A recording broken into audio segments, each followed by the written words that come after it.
Hello everyone, this is Ruby Saroj. Welcome to my new channel Learn with Ruby Saroj.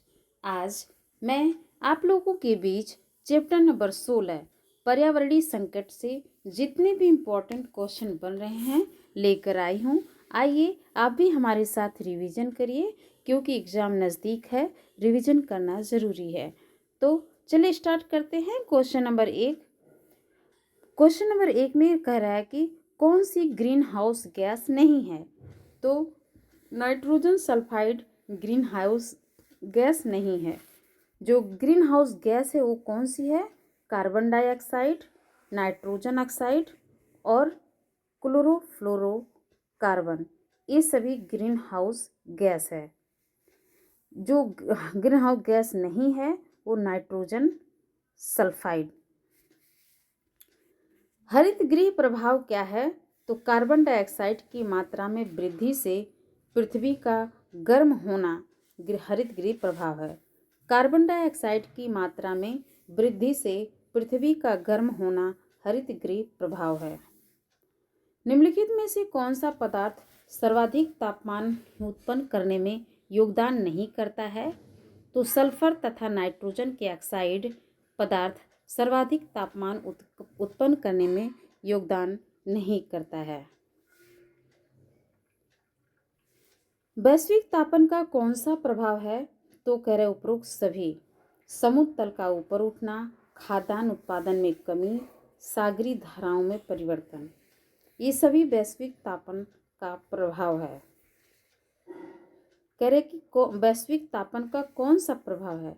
तो वैश्विक तापन का जो प्रभाव है वो समुद्र तल का ऊपर उठना, खाद्यान्न उत्पादन में कमी, महासागरीय धाराओं में परिवर्तन, ये सभी है। क्वेश्चन नंबर 5, वैश्विक तापन को नियंत्रित करने के उपाय में शामिल है तो कौन है? तो ए और बी दोनों।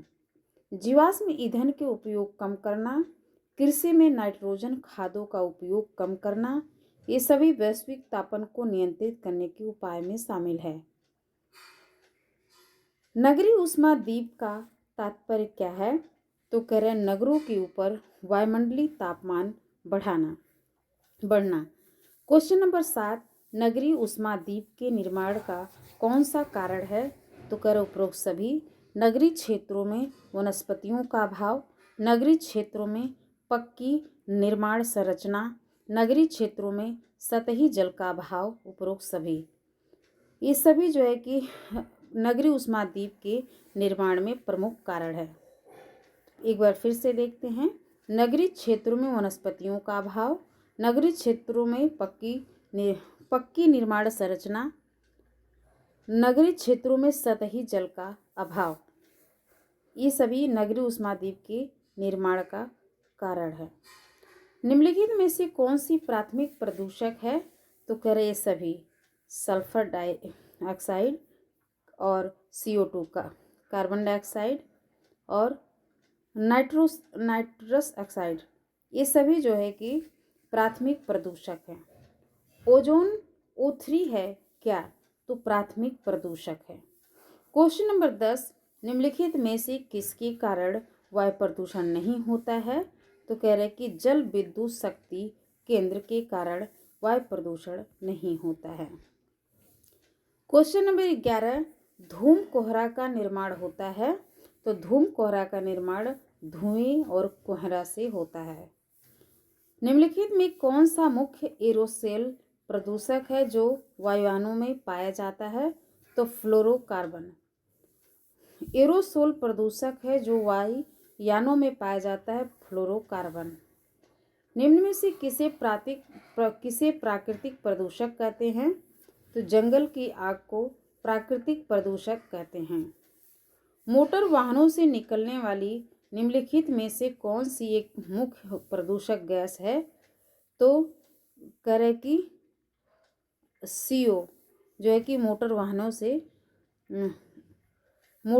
से निकलने वाली निम्नलिखित में से कौन सी एक मुख्य प्रदूषक गैस है? तो कार्बन CO। ये क्या है? ये मोटर वाहनों से निकलने वाली मुख्य प्रदूषक गैस है, CO।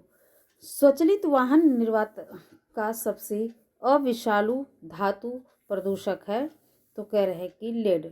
स्वचालित वाहन निर्वातक का सबसे विषालु धातु प्रदूषक लेड है। क्वेश्चन नंबर 16, वातावरण में सर्वाधिक प्रदूषक गैस कौन सी है? तो मीथेन। वातावरण में सर्वाधिक प्रदूषक गैस मीथेन है। क्वेश्चन नंबर 17, फ्लाई ऐश एक प्रदूषक दहन उत्पाद है जो प्राप्त होता है जलाने से कोल पत्थर के कोयले को। वायुमंडल में किसके उत्सर्जन से अम्लीय वर्षा होती है? तो कार्बन डाइऑक्साइड तथा कार्बन मोनोऑक्साइड से जो है कि अम्लीय वर्षा होती है। किस देश में सर्वप्रथम अम्लीय वर्षा हुई? तो स्वीडन। 1972 स्वीडन में अम्लीय वर्षा हुई थी। किस देश में सर्वाधिक अम्लीय वर्षा होती है? तो नॉर्वे। सर्वाधिक वर्षा नॉर्वे में हुई थी। मुख्य प्रदूषक जो वायुमंडल की ओजोन परत को कम कर रहा है क्लोरोफ्लोरोकार्बन है। क्वेश्चन नंबर 22, निम्न में से कौन सा एक ओजोन क्षरण का परिणाम है? तो स्किन कैंसर में वृद्धि। ओजोन क्षरण का परिणाम है स्किन कैंसर में वृद्धि। क्वेश्चन नंबर 23, राष्ट्रीय परिवेशी वायु गुणवत्ता मानदंड में कितने प्रदूषकों को शामिल किया जाता है? तो 12। राष्ट्रीय परिवेशी वायु गुणवत्ता मानदंड में कितने प्रदूषकों को शामिल किया जाता है? तो 12। सफर क्या है? तो वायु गुणवत्ता जांच ऐप सफर है। जल प्रदूषण का अबिंदु स्रोत कौन सा नहीं है? तो फैक्ट्रियों का बहिर्स्राव। जल प्रदूषण का अबिंदु स्रोत कौन सा नहीं है? तो फैक्ट्रियों का बहिर्स्राव। जल प्रदूषण का अबिंदु स्रोत कौन सा नहीं है? तो फैक्ट्रियों का बहिर्स्राव। निम्नलिखित में से कौन सा जल प्रदूषण में शामिल है? तो कह रहे ये सभी। समुद्री जल प्रदूषण, झील जल प्रदूषण, तापी जल प्रदूषण, ये सभी जल प्रदूषण में शामिल है। भारतीय समुद्र तटीय जल के प्रदूषण का प्रमुख कारण है तो औद्योगिक बहिर्स्राव से। समुद्री भारतीय समुद्र तटीय जल के प्रदूषण का प्रमुख कारण क्या है? औद्योगिक बहिर्स्राव। क्वेश्चन नंबर 28, औद्योगिक मलबे से सर्वाधिक रासायनिक प्रदूषण होता है चमड़ा उद्योग से। औद्योगिक मलबे से सर्वाधिक रासायनिक प्रदूषण होता है तो चमड़ा उद्योग से। मिनीमाटा घटना का जो पर्यावरणीय निम्नीकरण का एक उदाहरण है, कौन सा एक कारण है? तो जल प्रदूषण। जल प्रदूषण नियंत्रण अधिनियम कब पारित किया गया था? तो जल प्रदूषण नियंत्रण अधिनियम 1974 में पारित किया गया था। नमामि गंगे परियोजना कब प्रारंभ की गई थी? तो वर्ष 2014 में नमामि गंगे परियोजना प्रारंभ की गई थी। निम्न में से जल की बीओडी को बढ़ाता है शर्करा मिल के अपशिष्ट। जल में निम्न में से जल की बीओडी को बढ़ाता है शर्करा मिल के अपशिष्ट। किसी जल क्षेत्र में बीओडी की अधिकता संकेत देती है कि उसका जल कैसा है? तो सीवेज से प्रदूषित हो रहा है। किसी जल क्षेत्र में बीओडी की अधिकता संकेत देती है कि उसका जल सीवेज से प्रदूषित हो रहा है। भूमि निम्नीकरण के प्राकृतिक कारकों में शामिल है तो जलवायु परिवर्तन, ज्वालामुखी उद्गार, पर्वतों का निर्माण, ये सभी प्राकृतिक कारकों में शामिल है। भूमि निम्नीकरण के मानवीय कारणों में शामिल नहीं है तो भूमि अवतलन मानवीय कारणों में शामिल नहीं है। क्वेश्चन नंबर 36, भूमि निम्नीकरण रोकने के उपाय में शामिल है तो कह रहे उपरोक्त सभी। जैविक खाद का प्रयोग बढ़ाना, कीटनाशकों का प्रयोग कम, मृदा स्वास्थ्य कार्ड योजना, उपरोक्त सभी जो है भूमि निम्नीकरण रोकने के उपाय में शामिल है। क्वेश्चन नंबर 37, वैश्विक तापन के लिए जिम्मेदार निम्नलिखित में से सर्वप्रमुख गैस कौन सी है? Carbon dioxide, nitrogen oxide, methane. वैश्विक तापन के लिए जिम्मेदार सर्वप्रमुख गैस है। क्वेश्चन नंबर 38, असुमेलित जोड़ों को पहचान कर इंगित कीजिए। तो 38 का सी असुमेलित है। जो असुमेलित जो सुमेलित है उसे देखते हैं। इटाई रोग कैडमियम प्रदूषण, मिनीमाटा रोग पारा प्रदूषण, ब्लू बेबी रोग नाइट्रेट प्रदूषण। इटाई रोग कैडमियम प्रदूषण, मिनीमाटा रोग पारा प्रदूषण, ब्लू बेबी रोग नाइट्रेट प्रदूषण। क्वेश्चन नंबर 39, भूमंडलीय उष्णता के परिणाम स्वरूप क्या सही है? तो दूसरा, तीसरा, चौथा। हिमनदी द्रवीभूत होने लगी, समय से पूर्व आम में बौर आने लगी, स्वास्थ्य पर कुप्रभाव पड़ा। ये सभी भूमंडलीय उष्णता के परिणाम स्वरूप है। 2, 3, 4। क्वेश्चन नंबर 40, प्रदूषकों को उनके दीर्घकालीन प्रभाव के साथ दिए गए कूट का सही से सुमेलित कीजिए। कौन सही है? तो 40 का डी। कार्बन मोनोऑक्साइड श्वास संबंधी रोग से संबंधित है। नाइट्रोजन के ऑक्साइड केंद्रीय नर्वस सिस्टम, धूल कण, लीवर और किडनी को क्षति, सीसा कैंसर से संबंधित है। इस प्रकार 40 का डी। क्वेश्चन नंबर 41, निम्न कथनों को पढ़िए तथा नीचे दिए गए कूट से सही उत्तर चुनिए। तो उसमें पहला और तीसरा है। ओजोन एक प्रकार का ऑक्सीजन है। यह सौर विकिरण से पराबैंगनी किरणों को अवशोषित कर लेता है। तो इस प्रकार पहला और तीसरा सही है।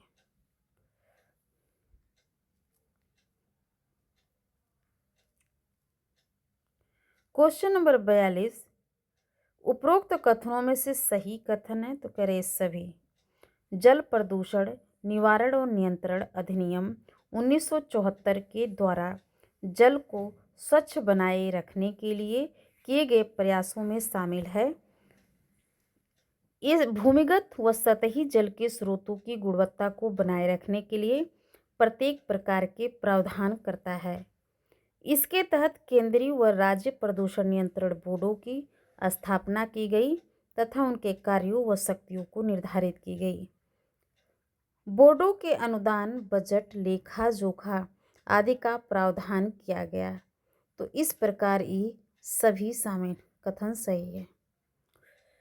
निम्नलिखित युग्मों को सुमेलित कीजिए। तो 43 का ए। 43 का ए में तो इसमें 4 का ए। प्राथमिक प्रदूषक कार्बन डाइऑक्साइड। 3 का बी, जैव निम्नीकरण प्रदूषक सीवेज।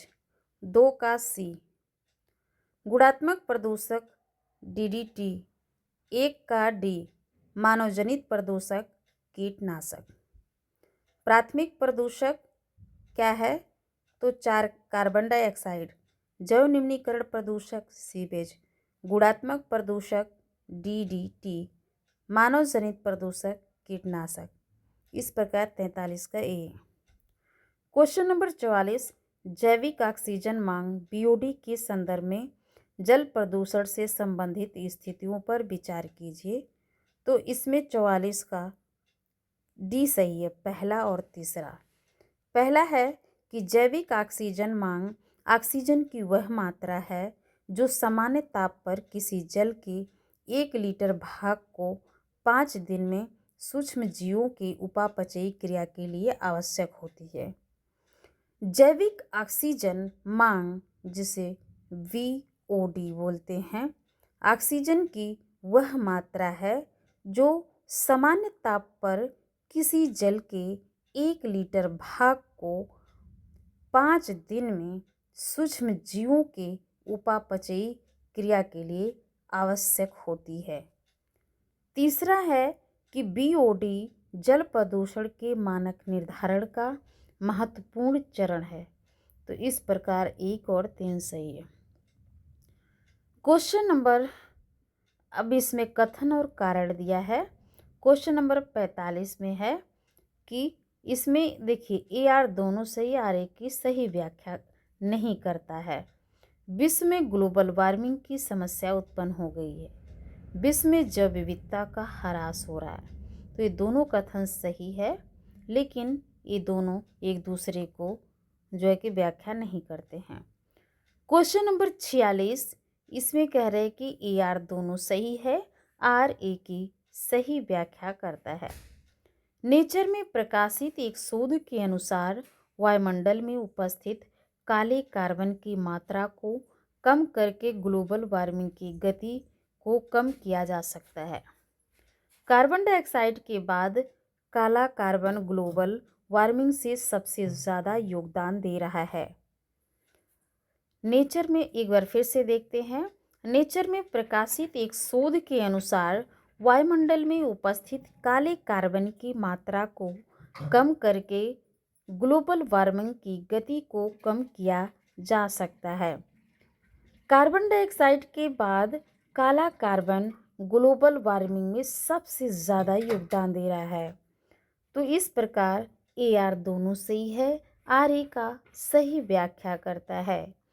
क्वेश्चन नंबर 47, इसमें भी ए आर दोनों सही है, आर ए की सही व्याख्या करता है। तो इसमें देखते हैं ए क्या बोल रहा है कि अम्ल वर्षा मुख्यतः उत्तरी और दक्षिणी यूरोप में होती है। नाइट्रोजन ऑक्साइड तथा सल्फर डाइऑक्साइड के कारण अम्ल वर्षा होती है। तो ए आर दोनों से आर ए का सही व्याख्या करता है। क्वेश्चन नंबर 48, कार्बन डाइऑक्साइड भूमंडलीय तापन में योगदान देने वाली प्रमुख गैस है। कार्बन डाइऑक्साइड मीथेन की तुलना में 80 गुना अधिक शक्तिशाली ग्रीन हाउस गैस है। तो इसमें आर सही है, ए गलत है। ठीक है, तो इस प्रकार 48 का आर सही है। कार्बन डाइऑक्साइड मीथेन की तुलना में 80 गुना अधिक शक्तिशाली ग्रीन हाउस गैस है। अब विगत वर्षों में पूछे गए क्वेश्चन उसे देखते हैं। 2018 में पूछा गया था कि कौन सा प्राकृतिक वायु प्रदूषण का उदाहरण नहीं है। तो न्यूक्लियर परीक्षण जो है कि प्राकृतिक वायु प्रदूषण का उदाहरण नहीं है। क्वेश्चन नंबर 2, निम्नलिखित में से किस घटक पर यूएसए के पर्यावरण प्रदूषक निर्धारण ईपीए द्वारा वायु गुणवत्ता सूचकांक की गणना के लिए विचार नहीं किया जाता है। तो कार्बन डाइऑक्साइड। क्वेश्चन नंबर 3, निम्नलिखित में से किस कार्य की वजह से पूरे विश्व में किसी अन्य कार्य की तुलना में कहीं अधिक जल प्रदूषण होता है। तो कृषि। किस कार्य की वजह से पूरे विश्व में किसी अन्य कार्य की तुलना में कहीं अधिक जल प्रदूषण होता है। किस कार्य की वजह से पूरे विश्व में किसी अन्य कार्य की तुलना में कहीं अधिक जल प्रदूषण होता है। तो कृषि। 2015 में पूछा गया था कि पृथ्वी के इसमें ए आर दोनों से आर ए का सही व्याख्या है। तो पृथ्वी के वायुमंडल में कार्बन डाइऑक्साइड की उपस्थिति आवश्यक है। कार्बन डाइऑक्साइड ताप को अवशोषित कर सकती है। तो ए आर दोनों सही है, आर ए की सही व्याख्या करता है। क्वेश्चन नंबर 5, तो इसमें भी जो है कि ए आर दोनों सही है, परंतु आर ए की सही व्याख्या नहीं करता है। वनोन्मूलन के परिणाम स्वरूप वायुमंडल में कार्बन डाइऑक्साइड के संकेंद्रण में वृद्धि हुई है। भोजन बनाने के लिए प्रकाश संश्लेषण प्रक्रिया के दौरान वन कार्बन डाइऑक्साइड का प्रयोग करते हैं। इस प्रकार 5 का जो है कि बी सही है। अब जो है कि लास्ट है कि वायु प्रदूषक के रूप में कार्बन मोनोऑक्साइड का मुख्य स्रोत क्या है। तो गैसोलीन मोटर निकास। तो इस प्रकार से 1-2 बार रिवीजन करने पर ये याद हो जाएगा। धन्यवाद।